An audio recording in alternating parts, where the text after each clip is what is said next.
Wakey wakey, let's make another cakey. So I'm going to make this cake for a client of mine, and I'm going to show you guys how I made a gingham print. All I did was I added some tape, masking tape, over the cake, and so I could get perfect stripes. There's a little tip for you. Yes, it did bleed through a little bit, but it's completely fine because I wanted it to look a little bit more messy and a little bit more hand painted, so I wasn't too cautious with it. And I'm just using some food coloring that I watered down with a bit of alcohol, and just to give it some depth and dimension. And then I'm just adding some darker elements to it to create that gingham print. Love gingham print, it's literally my favorite. Anyway, once you've kind of done the gingham print, I'm actually going to do a bit of a transfer, which is another little technique for you.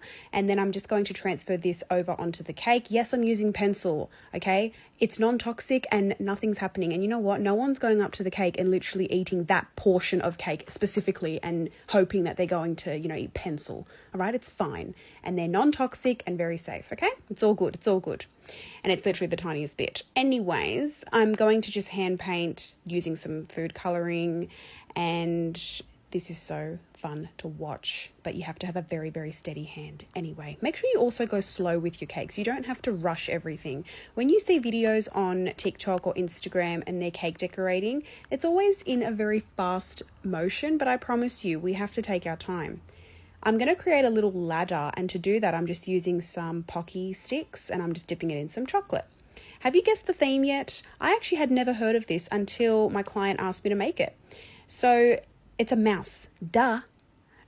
Anyway, I'm going to add a little balloon with a little number 1 on it as well, a little car, and with that little ladder, we're going to add an additional little figurine to the side. He's actually going to be wearing a cape and a mask because I think he's like a superhero mouse. I'm not really sure. But anyway, I just thought this was really cute, and I love the little ladder and how he's kind of climbing up the cake. So cute, so sweet. Here's me fussing about. Yes, it takes forever to make this kind of cake. And then I'm just going to add some ribbon to the board. So I use double-sided sticky tape, and then I'm going to add a little blue gingham ribbon as well, just to match the print on the cake. If you're wondering, these kinds of cakes are about a 3 to 4 day process, starting from baking, ganaching, covering, making figurines. It takes a long time, but you know what? So worth it.